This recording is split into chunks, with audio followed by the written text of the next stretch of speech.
Anyways, as you can see, I kind of shaded for this and I have a different shirt. I had to redo this video because I kind of messed up on some things. But hi, my name is Morphsuit America. Title and thumbnail should hint at it. This is going to be going into a meme talk, and this is going to be talking about certain mentalities, certain people, talking about augments and affixes and all that jazz. I will be giving my opinions. There might not be a restraint on me. I might say a bunch of harsh things here and there. It is my opinion. And if you want to insert your opinions as well, you can do it in the comments. If you want to see where this meme is and where it originated, you can find the link in the description. Let me make sure the intro is recording. Okay. But anyways, yep, it's going to be a video talking about this particular meme. Now, if you're not a big fan of this sort of stuff, then don't watch this video. Anyway, with that disclaimer out of the way, let me go to the main screen, where it's going to show this. This is the picture talking about the augments and affixes throughout the episodes, and then how certain groups of people or certain thought processes, mentalities, and mindsets kicked in. Now, this isn't true for all versions of the game, and I'll explain a bit more when I go through this. But as you can see, on the left hand side there's a bunch of text. Right hand side there's someone putting on a bunch of clown makeup. First image is pretty much them putting down the base foundation, the white foundation, so they can put more makeup on them and highlight it. And it's like, I don't need to affix, it's just episode 1 through 3. Then the second row, you can see I don't need to affix for episode 4. It will get outdated by episode 5, and you can see that they're putting a bit more, emphasizing on like a lipstick color, the red, and having a bit more makeup on their eyes. Episode 5, affixing is dumb. We're getting Crag affixes for episode 6. I don't need to affix now. You can see them putting on the wig. And then you can see that the last one says, why would I build Crag affixes? Only tryhards and sweatlords do that. Why min max when someone else can do it for me and carry me? It won't matter for and yes, fashion is your real end game. And as you can see, they decided to look at the camera, smile, and also don the red nose.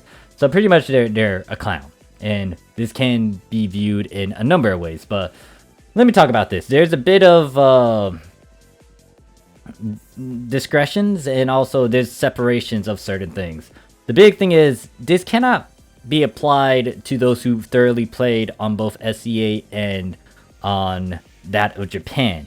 And by thoroughly, I mean they literally went through all these episodes and seen these changes, because I would say most people that did want to, that they wanted to understand the system and understand all these different mechanics and functions and whatnot, they had to kind of play around with it, especially when you were playing in the moment. So if you were playing on the Japanese PSO2, episode 1 and 2 had a different affix system than what people had to deal with. Not only that, there weren't as many good augments and affixes, and the requirement wasn't as high. If you saw someone with an 8 slot back in episode 1 and 2 days for both Japanese PSO2 and SEA, that was something.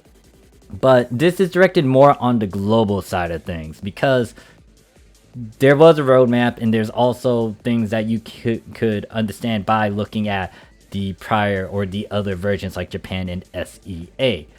So it's like you don't need to affix during episode 1 through 3, and that's kind of true if you were playing on global. If you were playing back then when Japan was still fleshing out these episodes along with SEA, that's a different story. You would want to get some of these, and you would want to affix. Second row says I don't need to affix for episode 4. It will get outdated by episode 5. Pretty much it just started to introduce the concept of SAF, special augment factors, special ability factors. And in all honesty, you didn't really need to go for these, especially if you already did a good chunk of upgrades. But this depends. If it was for global, you would want to do some easy upgrades. You didn't have to go for crazy upgrades. And the big thing is, the huge game changer is the introduction of the SCAs, SSAs, S-class abilities. Back in the Japanese PSO2 though, it's a different story, because you would want to try to get a bit more upgrades because they started to introduce extra hard and all that. Now, back then as well, you could actually argue that skills definitely overwrite that of augments and affixes. Episode 5, what is it? Fixing is done. We're getting Crag affixes for episode 6. I don't need to affix now. The question is, are people aware what Crag stands for, and if people are aware of that sort of upgrade, and if they really want to go for it. There's pros and cons for going for a Guardian Soul or that specific setup, and it's not a go-to, or it's not a necessary thing. It is a luxury sort of augment and a fix. If you can get it for cheap, then good on you, but if you can't, then that will ultimately fall on you to make a decision to get it. Now, I would say that this is where you wanted to start your augment and a fix farming and just get used to that sort of process because of SAs, SCAs, S-class abilities. And for, well, Southeast Asia never got, actually, Southeast Asia hasn't even got to episode 4. I think they stopped at the end of episode 3, question mark. But yeah, for Japan, when they introduced this concept, a lot of people started to pick up on it, and they liked it because this was pretty much allowing you to customize the weapon even further. So you wanted to toy around with that, and a lot of people will advocate and say that S-class abilities are good, especially if you have a certain playstyle you want to capitalize on.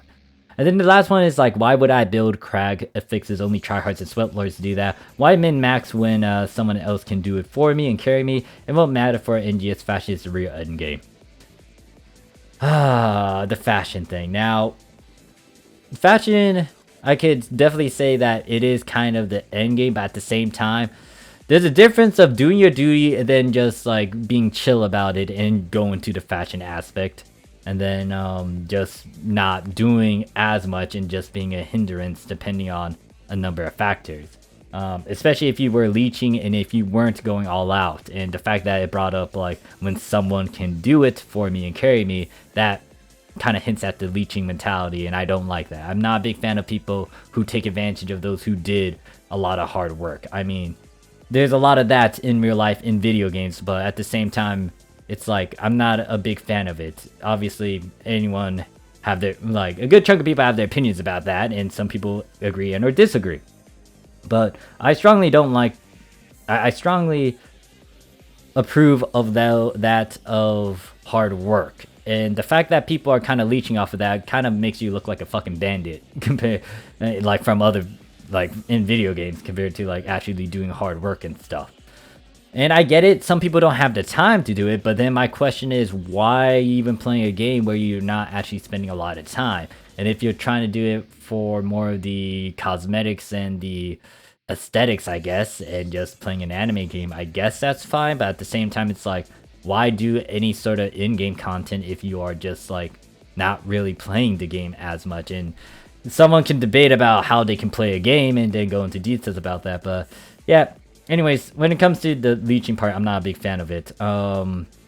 Here's the thing. I built Crag because I wanted to, well, I was going to ignore Crag because Returner 5 or Veteran Resolve 5 was a pain in the butt. If they didn't open up the way to getting that ability easily through Extreme Quest, I would have skipped over it. There might be a time where I might have just went and buy pieces or try to do abduction farming and get those returners to actually make it.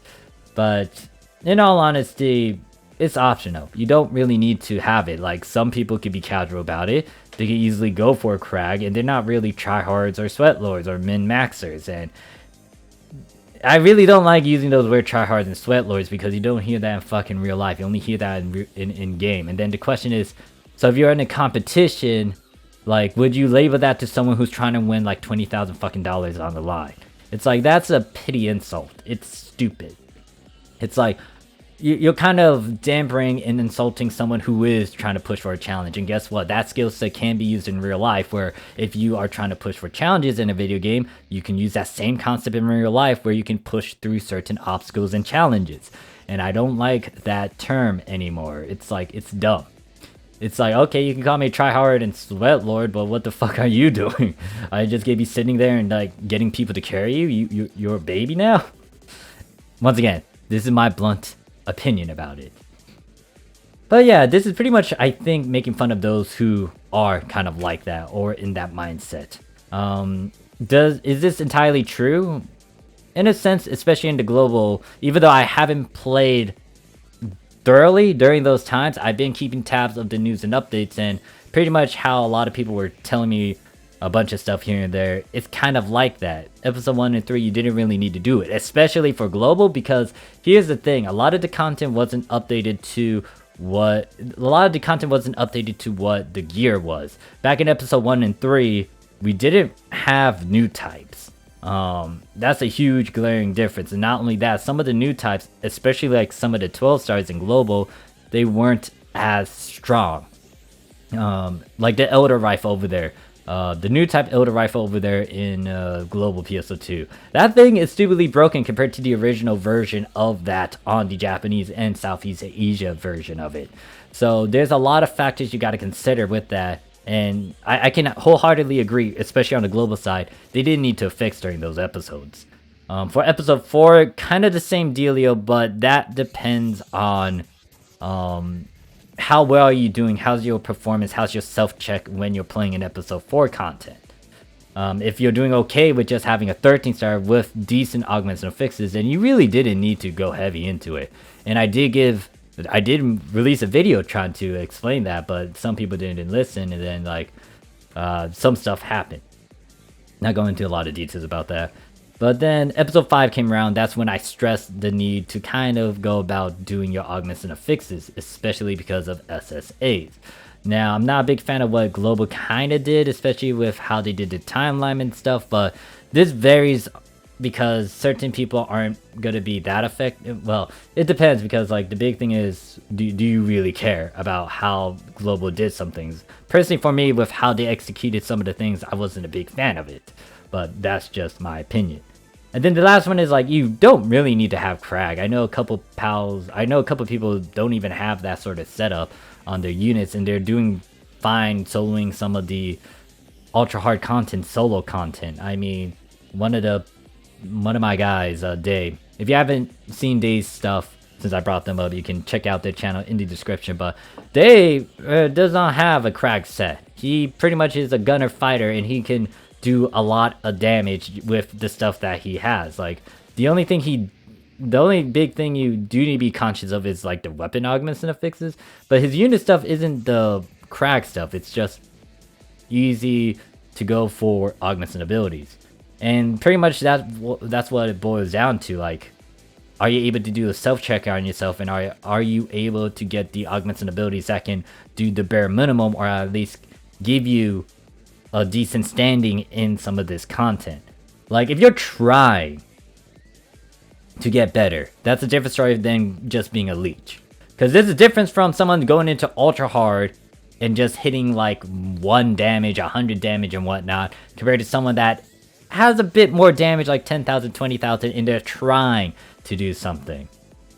Now, in terms of death count and all that, we can ignore that. But anyways, that is pretty much the meme in my opinion about it.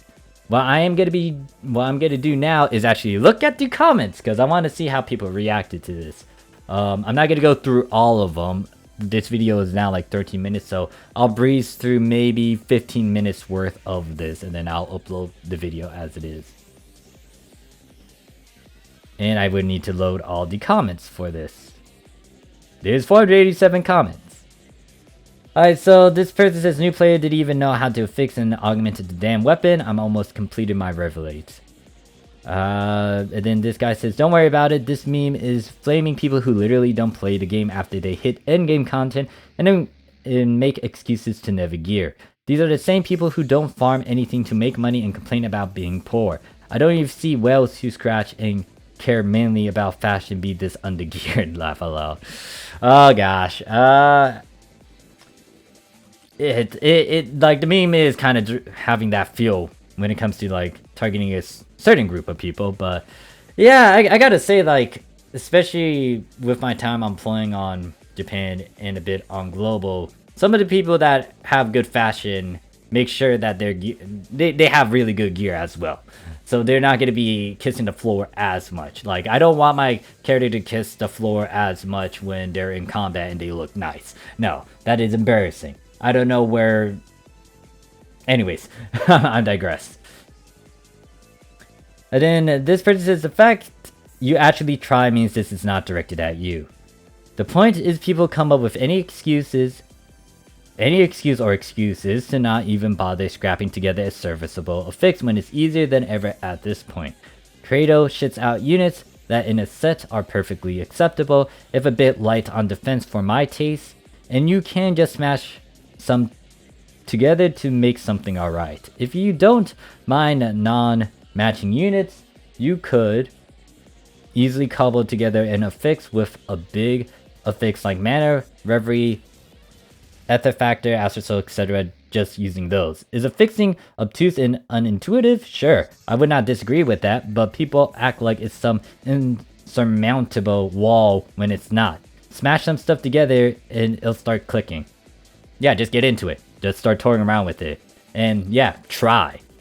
I get it when some people try and they really don't like it. Like, you actually went through the process. I can give you props for that. But people who don't really try, like literally try the damn system and toy around with it, it's like, why do you voice your opinions about it when you haven't tried it? It's like pretty much voicing your opinions about the current state of affairs if you didn't do something. For example, I live in the United States, we have an election, a presidential election, we choose our candidates that we would want as president, and like when I hear people talk and bitch about like the state of the status of the United States and all these issues and problems and not liking the president, the question is, did you actually vote and try to do something about it? If you didn't, then why do you say all these things? Why didn't you go out to vote? What stopped you from doing it? It's like, you have to try, like you have to go and do something. And if you don't do something, then it's like, why are you giving your opinions when you didn't really do that action? You didn't back up your claim, because the problem is you didn't really do it. So that's the big thing about me. If you get to say something, you might as well, I might be a hypocrite on this point, but most of the times I try to make sure that if I say something, I can back it up. So if I go into augments and affixes, guess what? I back it up by showing that I know my shit, and I don't cut a bunch of stuff. I show the nitty-gritty stuff, especially when it comes to the actual process of making it. I do it in streams, I do it in videos. If I'm gonna teach, then I need to show you guys that I know my crap as well. But that's just me. That's my opinion. Some of my guildmates who played this game for 8 months and still use crap equipment to get carried. That excuse now is NGS will be released soon, and as for myself, I waited until boost week not long ago to finally affix my everything. Well, finally affix everything, while my guildmates and 2 friends just, NGS will be released soon, what's the point? Well, as of this recording, there's a bit of concerns and things that you may want to prep for, especially since it looks like they're going to be fleshing this out a bit slower than what Global is used to. And that's the thing to note, especially with how updates are gonna be like. Now granted that it might be fast still, but it's gonna take some time to pump out updates and get people accustomed to the game. And not only that, it's like depending on other variables like what augments and abilities are in the game, are they going to be better than the ones that are going to be converted? Now I will go into a serious talk about that in a separate video, but even then it's like you're using excuses. Like if you are going to wait and just start over in NGS, so be it. I'll respect that decision, but at the same time, like if you're still playing the game but you're just waiting and sitting around and just getting carried and leeching off of people, I'm not a big fan of that. Considering what some people think is actually fashion, that transformation is true enough. And yes, I want gear that is good enough to get through content. I don't want to speedrun and or solo the super hard shit. I want to be able to not eat massive shit during UQs. That's a good point. It's like, you don't need to go crazy. You want to make sure you have standard stuff. Do you need to go for Crag, especially since the video's talking about that? I mean, the meme's talking about that. And if you don't know what Crag stand for, it's pretty much Crack 5, Crack 5, Veteran Resolve, Returner 5 in Japan, Absolute Glare, Guardian Soul. Like, it's not that bad. And in this day and age, especially during this recording, it's not that bad as well. Especially in Japan, they just released the Glare Receptor, so you could easily transfer Absolute Glare and most likely make this thing. And if you play the waiting game like I talked about in some past videos, like, yeah, they were going to release this eventually. Now, I can't really say much about this comment that says laugh brainlet Tekker Atwal taking damage and massive absorption, dealing damage is Anverse. Though maybe I should affix a little bit. I can't really vouch anything about that sort of class combo. I don't know if it is super tanky. Yeah. I don't even know if they actually have a skill that can survive a one hit.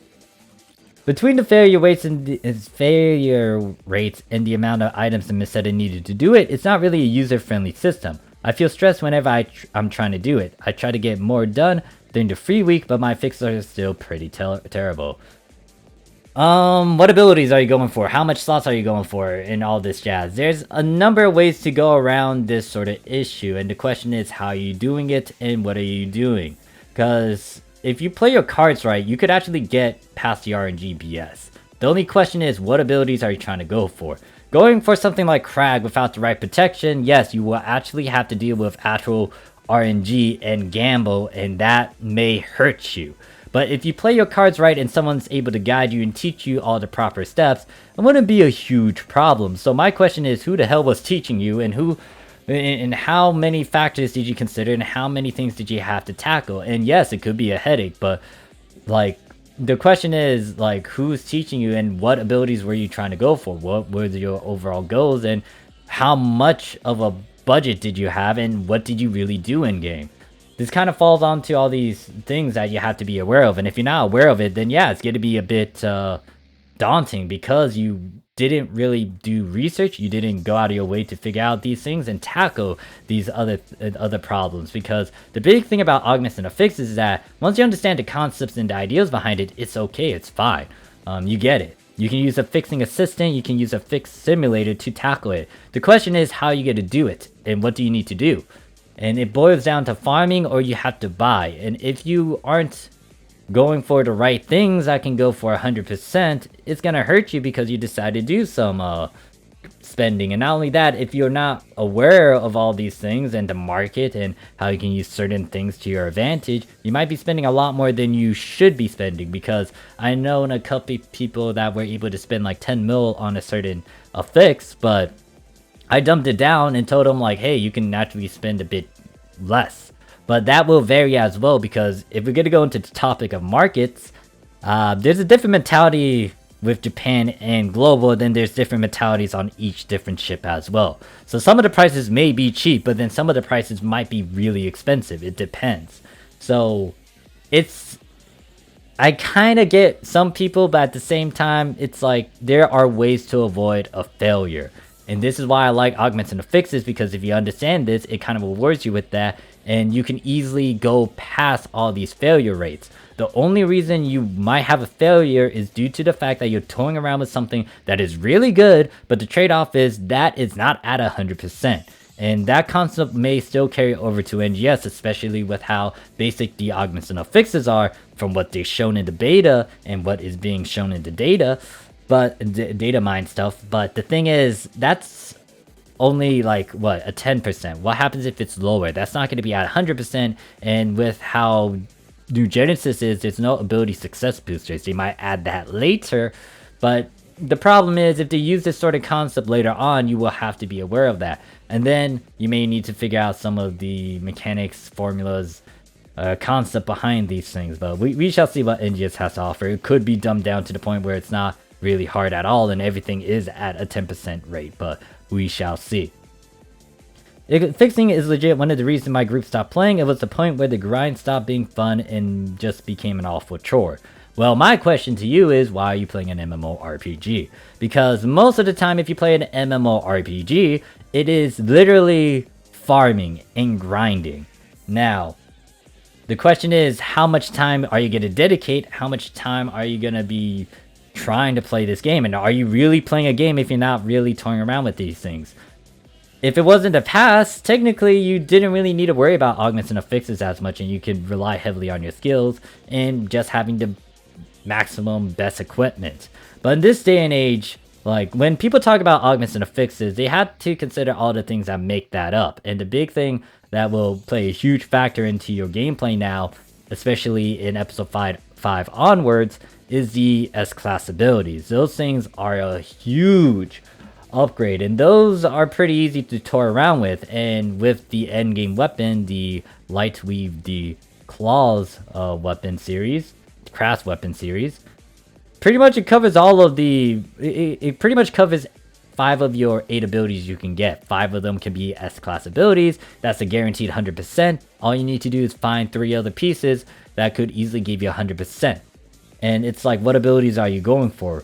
And yes, I can get it. This mechanic isn't fun, but guess what? A lot of other MMORPGs have a mechanic where when you grind something, it's going to have RNG behind it, and it's not going to be easy to try to push it. Now, it depends on how the game, that other game is, and how grind intensive it is, and also if they even have a RNG system in place, because there might be some games that didn't really go through some RNG system. It's like it's a guaranteed upgrade, or it's like basic stats already handed out to you.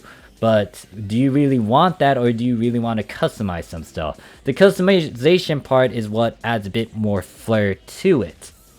But if you had to stick strictly with the current day and age, it's like, it can be a pain, but just know the basics. You don't need to know everything about it, and it feels like you're not really giving it a try. And if you did give it a try, it's like, alright, but like that shouldn't be the thing that should distract you the most. And obviously, once again, there's ways to just get a bunch of easy abilities.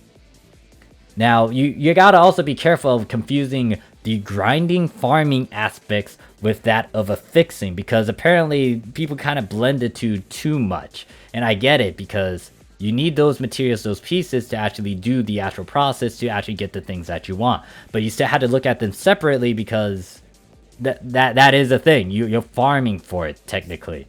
And yeah, it's like the augments and the fixes are just there. Maybe a better solution is to just give out free stuff, but then again, like, does Sega really want that? Does Sega really want that sort of mentality? And since it's an MMORPG game, do they want that to be easy? Now, in due time, if you play the waiting game, it'll be easy to go and get these things, because once again, if you look at Veteran Resolve, Returner abilities, that was locked behind Abduction for 8 years.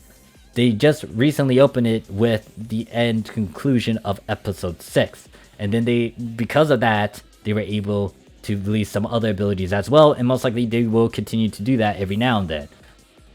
But that's the thing, you need to pick up on patterns, and the question is, how long have you been playing the game, and if you're able to detect these patterns.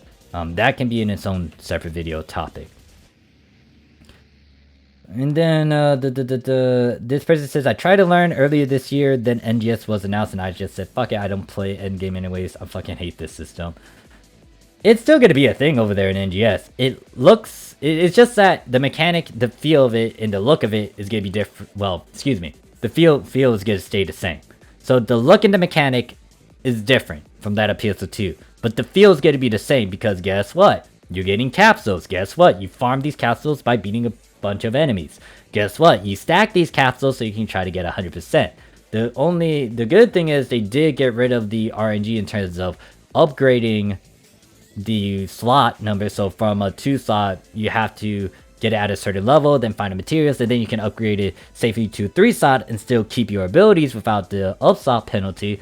But the trade-off is you gotta do more farming and collecting. Now, is that going to be good or bad? It depends on the actual process, and we shall see when NGS is around the corner. And not only that, there's some hints in from what people told me, they're still going to do a combination of things. So if you remember the process to make like a Guardian Soul, Absolute Glare, Astral Soul, Ether Factor, Mana, Rev, most likely they will have certain abilities where you can combine together to get a new ability that might be better than that of the PSO2 conversions into NGS or some of the default NGS stats, but the trade-off is it might have RNG.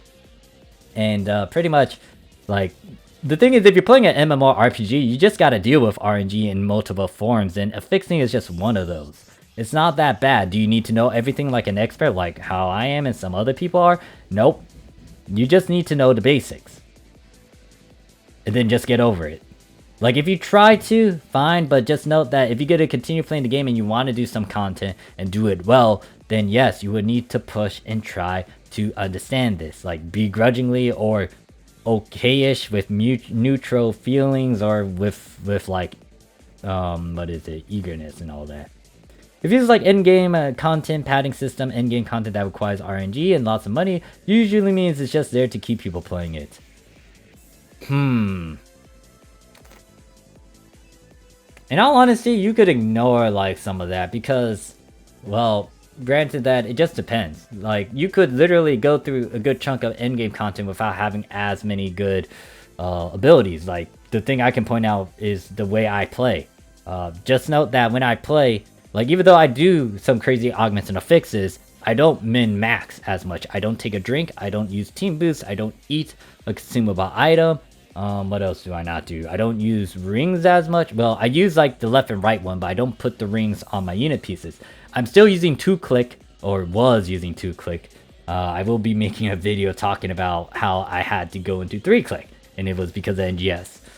But it's like, just figure out a way to tackle it. And once again, you don't need the best of abilities. You don't need the cryo specifically. And then this person says, at least you try, better than not trying at all and walking with non-affixed units crying how you got bodied by the boss. That's the thing, like, some people want to do well, but then they purposely avoid something that could help them. And then it's like, they ask the question, why am I getting bodied and all that? And it's like, yeah, look at your stuff. Now, that kind of wraps up the 30 minutes. I'm going to 31 minutes now, but it was interesting to see some of these things, different opinions, extremes, not.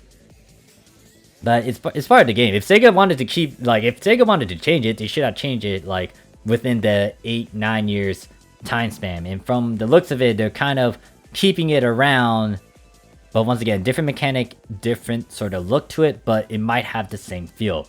We shall see. Obviously, I might toy around with it. I might make videos once I understand the system and once I'm comfortable with it. But pretty much I'm going to be learning like the rest of you guys. Granted that I still got mixed feelings about how, especially with doing the beta NGS, it's still playing off a lot of the stuff that I'm already aware of. And that can be good or no bad.